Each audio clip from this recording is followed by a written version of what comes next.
I'm now working for Yukon Nevada Gold Corp. It is a gold explorer and producer with its assets principally in the US and in Canada. The company was shut down, it ceased operation, it had considerable problems, and I was asked to have a look at this company in late 2008, and in June 2009 I was asked to come and operate the company and turn it around because it had been completely shut down. It wasn't producing any gold, it wasn't operating, and it had a range of fairly significant problems.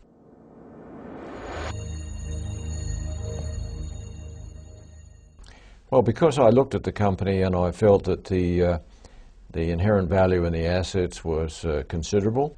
It had a share price of 2 cents, it had a market cap of 3 million, and it had an asset, one asset in particular, where the plant in a project called Jarrett Canyon in Nevada, the replacement cost of that plant was 500 million. So the price in the market nowhere near reflected what the real value of it could be, provided you could turn it around. So I agreed to do that. After looking at it, I thought that it could be done, and that's turned out to be the case. We now have it operating, it's producing gold at a very low cash cost compared to many companies, and the challenge now is to increase the production, increase the resources and reserves, and all of that is a work in progress that's being done.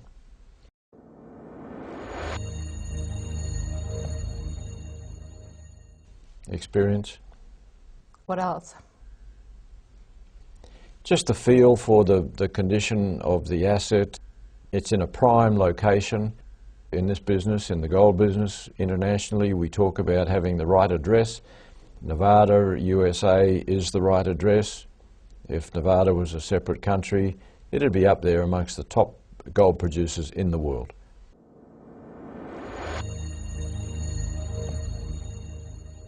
We've made an announcement to the market that having started production, once we do some further modifications to the treatment plant, we will produce from the point where we announce that we've reached steady state production. We'll produce 150,000 ounces of gold a year in that first year. So that's a long way from being shut down. And of course, at the same time, it's in full environmental compliance, and we're upgrading the plant. It'll be a better asset, and then we'll be able to increase the production from there.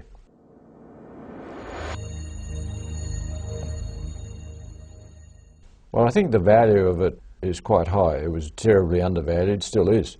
But of course the market is cautious, says show me, so we're trying to do that. But I do know that its replacement cost is at least 500 million US. That's if you could replace it. But if you went to build an asset like that today, I don't think you could do it for 500 million, and you certainly would have a great challenge to get it permitted. It would be something in the 8 to 10 years time frame if you ever got it permitted.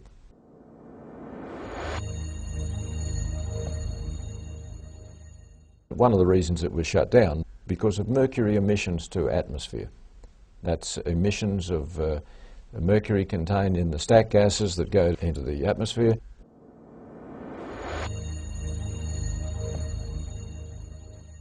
We've got quite a clever guy inside the company called Graham Dixon. He developed a new technology that was installed in the plant, and recent tests, about 6 recent tests by independent stack testing engineers, showed that the new technology is achieving discharge limits of something like 50% under the allowable limits for mercury.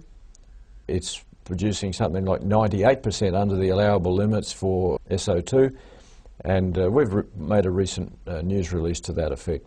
That's got the government excited, it's got the shareholders excited, and so we think that that will be a benchmark for other plants to operate in that environment in the near future.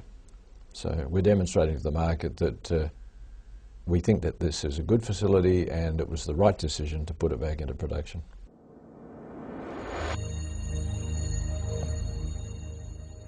For a start, we're going to be able to achieve much better compliance limit than they can achieve.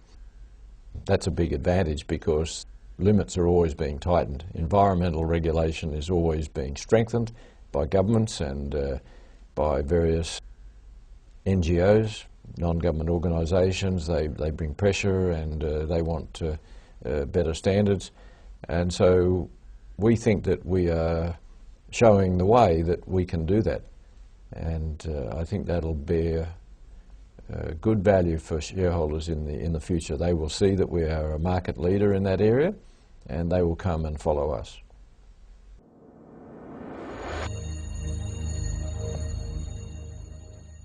We have a huge land position around the treatment plant facility.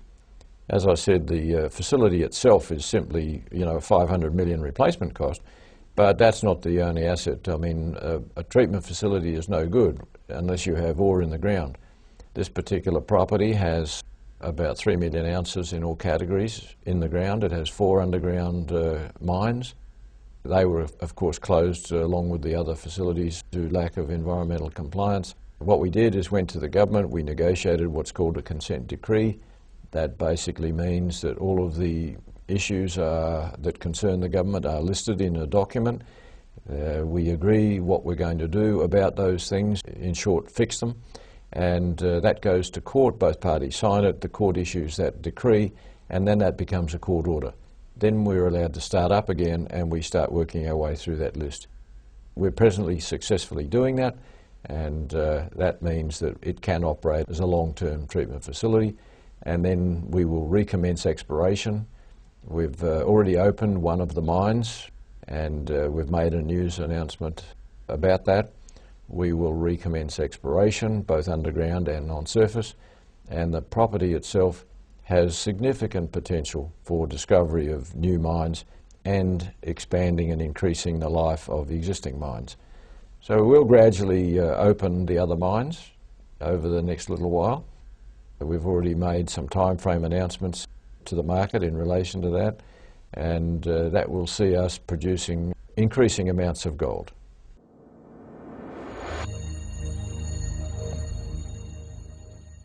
We think that in the next 12 months from when we announce steady state production, which is probably going to be a couple of months from now, we'll produce 150,000 ounces the first year.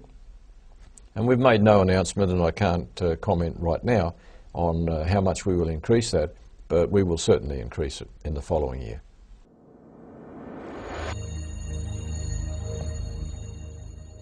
One of the ways that the market compares value between companies is they do what's called a peer group comparison.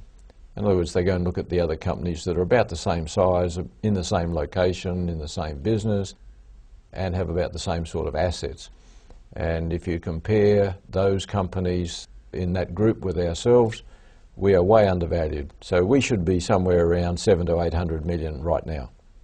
But we're not. That's simply because of the history. The overhaul that we're doing on the company is what you would call, or what I call, a work in progress. And the market sits back, and because of the history, they're a little cautious.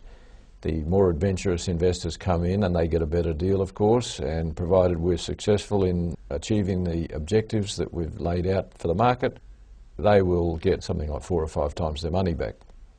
That's our objective.